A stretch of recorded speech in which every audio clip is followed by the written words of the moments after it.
Doctor Baba Saheb Ambedkar open university.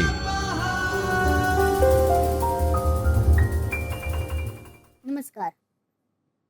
Doctor Baba Saheb Ambedkar open યુનિવર્સિટીના ચૈતન્ય સ્ટુડિયોથી હું doctor Gayatri Gohil આપનું હાર્દિક સ્વાગત કરું છું। વિદ્યાર્થી મિત્રો, આજે આપણે તૃતીય વર્ષ બીએ પેપર 7 HISM 307 અને HISM જે 302 ભારતનો ઇતિહાસ ઈસવીસન 1526 થી 1818 સુધી તેનું એકમ 7 મુઘલ સામ્રાજ્યના પતનના કારણો વિશે અભ્યાસ કરીશું।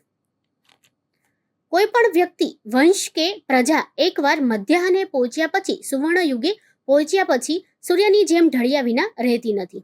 મધ્યાહન પછી સંધ્યાકાળ તો આવવાનો જ છે। કોઈકનો મધ્યાહન વધુ સમય સુધી ટકી રહે તો કોઈને ટૂંકા ગાળાને માટે હોય છે। મુઘલ સામ્રાજ્યમાં પણ મધ્યાહન પછી સંધ્યાકાળ આવ્યો હતો એમ કહી શકાય। શાહજહાંના સુવર્ણયુગમાં મુઘલ સત્તા પરાકાષ્ઠાએ હતી, મધ્યાહને પહોંચી અને ઔરંગઝેબના અંત સુધી તે અમુક અંશે ટકી રહી। શાહજહાંના સમયથી જ કેટલીક નિર્બળતાઓ જંતુઓની જેમ મુઘલ સત્તાના પાયાને કોતરવા માંડી હતી। ઔરંગઝેબ પછીના નિર્બળ મુઘલ સમ્રાટોના સમયમાં એ બધી નિર્બળતાઓ એકી સાથે બહાર આવી અને મુઘલ સત્તાનું પતન થયું। અકબર, જહાંગીર અને શાહજહાંના શાસન દરમિયાન મુઘલ સામ્રાજ્ય કળા, સ્થાપત્ય અને રાજકીય શક્તિની ઊંચાઈ પર હતું। ધાર્મિક સહિષ્ણુતા અને મજબૂત વહીવટ તેની સફળતાના આધાર હતા। ઔરંગઝેબ પછીના નિર્બળ વારસદારો ધાર્મિક અસહિષ્ણુતા, લશ્કરી નબળાઈ, ભ્રષ્ટ દરબાર અને યુરોપિયન શક્તિઓના આગમનથી સામ્રાજ્ય 1857 સુધીમાં સંપૂર્ણ પતન પામ્યું। ઈસવીસન 1707માં ઔરંગઝેબના મૃત્યુ પછી તરત જ તેના પુત્રોમાં વારસા વિગ્રહ ફાટી નીકળ્યો, જેમાં તેનો મુઆઝમ નામનો શાહજાદો સફળ થયો। તે બહાદુરશાહ પહેલો નામ ધારણ કરીને ગાદીએ આવ્યો, પરંતુ 3 વર્ષ પછી તેનું અવસાન થયું, એટલે ફરી વખત વારસા વિગ્રહ લડાયો। દરબારમાં ઉમરાઓના પક્ષો પડી ગયા। તેમાં સૈયદ અબ્દુલ્લા અને સૈયદ હુસેન નામના 2 સૈયદ ભાઈઓનો પક્ષ મજબૂત હતો। તેઓ ધારે તેને બાદશાહ બનાવતા અને ધારે ત્યારે તેને ઉથલાવી શકતા। આથી તેઓ ઇતિહાસમાં કિંગ મેકર્સ તરીકે પ્રખ્યાત થયા। શરૂઆતમાં સૈયદ ભાઈઓએ જહાદર શાહને બાદશાહ બનાવ્યો, પરંતુ 1 વર્ષ પછી તેને ઉથલાવીને તેમણે ફરુખશિયનને બાદશાહ બનાવ્યો અને તે પછી તેને ઉથલાવીને મહંમદ શાહને ગાદીએ બેસાડ્યા। આમ ઔરંગઝેબના અવસાન પછીના 13 વર્ષમાં, એટલે કે ઈસવીસન 1707 થી 1720માં એક પછી એક એમ 4 શહેનશાહોએ સૈયદ ભાઈઓના હાથના રમકડા માત્ર હતા।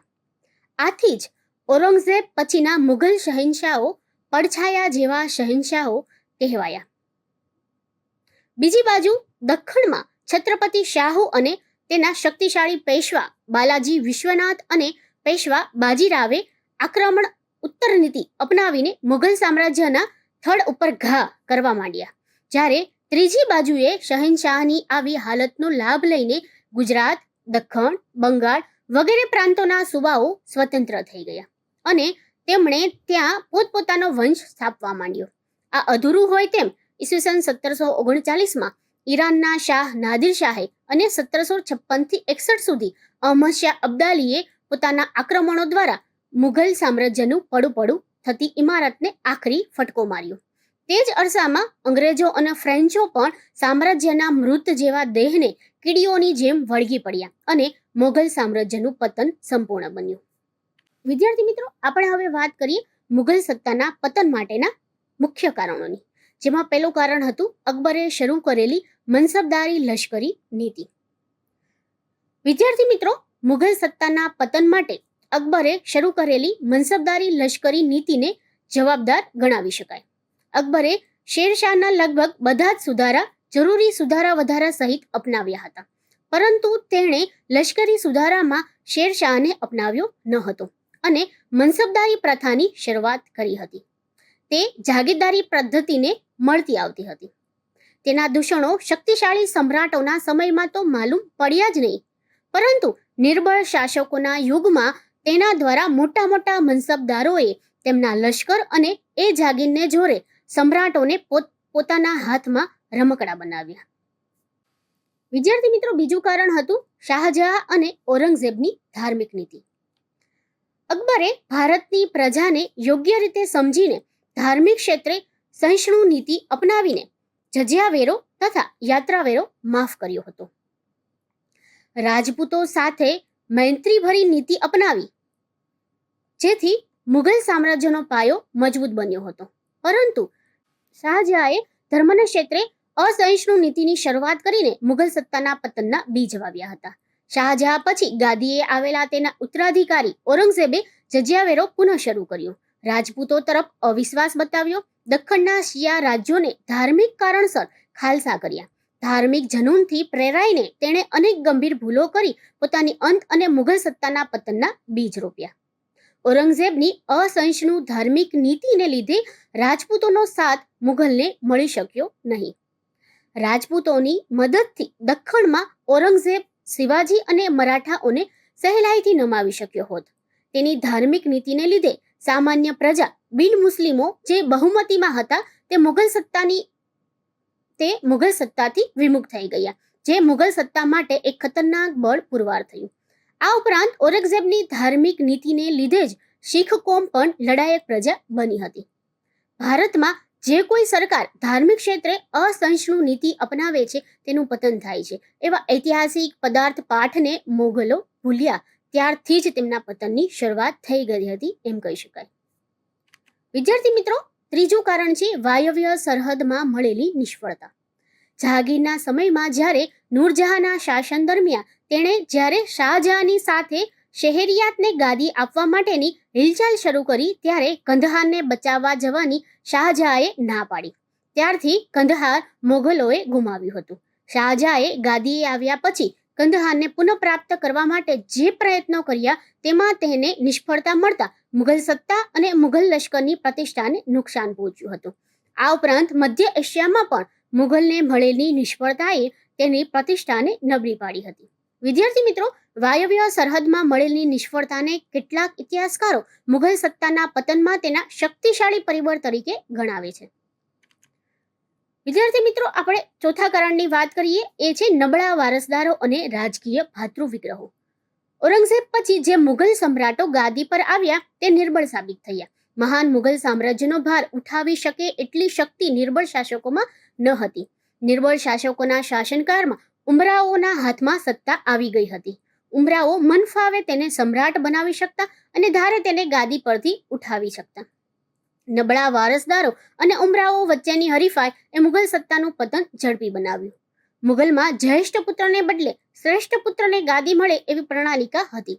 શાહજહાંના સમયથી તો મુઘલ શાહજાદાઓમાં સમ્રાટનું મૃત્યુ કે બીમારીના સમાચાર સાંભળતા ગાદી માટે તખ્ત કે તખ્તો મળે.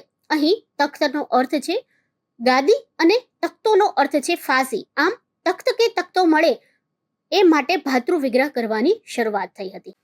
ઔરંગઝેબે પણ એ જ રીતે ગાદી મેળવી હતી.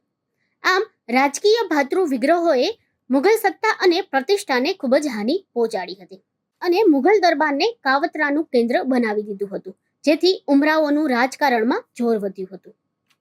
વિદ્યાર્થી મિત્રો, નેક્સ્ટ કારણ છે નબળી લશ્કરી નીતિ. મુઘલ સામ્રાજ્ય શરૂઆતથી જ તેના લશ્કર અને તેની લશ્કરી તાકાત પર નિર્ભર હતું. એક તો મનસબદારી પ્રથાએ તેને નિર્બળ બનાવ્યું હતું અને નિર્બળ શાસકોના યુગમાં ઉમરાઓને હસ્તક તેણે વિશાળ સત્તાઓ મૂકીને કાવતરા અને રાજકીય ઉથલપાથલોને ઉત્તેજન આપ્યું હતું. વધુમાં મુઘલ લશ્કર અત્યંત વિશાળ બન્યું ત્યારે તેની વ્યવસ્થા કરવી મુશ્કેલ બની ગઈ હતી. વિદ્યાર્થી મિત્રો, સૌથી વધુ ગંભીર દૂષણ તો એ હતું કે મુઘલ લશ્કરની છાવણી એક મોટા ગામની જેવી લાગતી હતી અને તેમાં મનોરંજનનું સાધન, નાચનારીઓ, વ્યાપારીઓ અને નોકરો વગેરેનું પણ દૂષણ હતું. આ એક નબળી લશ્કરી નીતિને કારણે મુઘલ સત્તાનું પતન થયું એમ કહી શકાય. નેક્સ્ટ કારણ છે વૈભવ વિલાસ.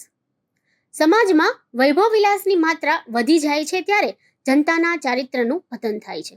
મુઘલ લશ્કરમાં ભોગ વિલાસને લીધે પતન આવ્યું હતું એમ કહી શકાય. હજરત સાહેબે મુસ્લિમોને સાદું અને પવિત્ર જીવન જીવવાનો અને મધ્યમ માર્ગ અપનાવવાનો અનુરોધ કર્યો હતો.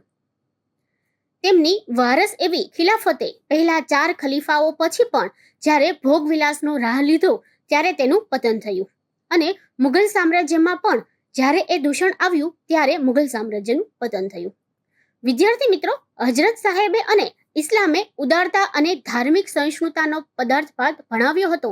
તે પદાર્થપાઠ મુઘલ બાદશાહો ભૂલ્યા ત્યારથી તેમના પતનની શરૂઆત થઈ ગઈ હતી એમ કહી શકાય.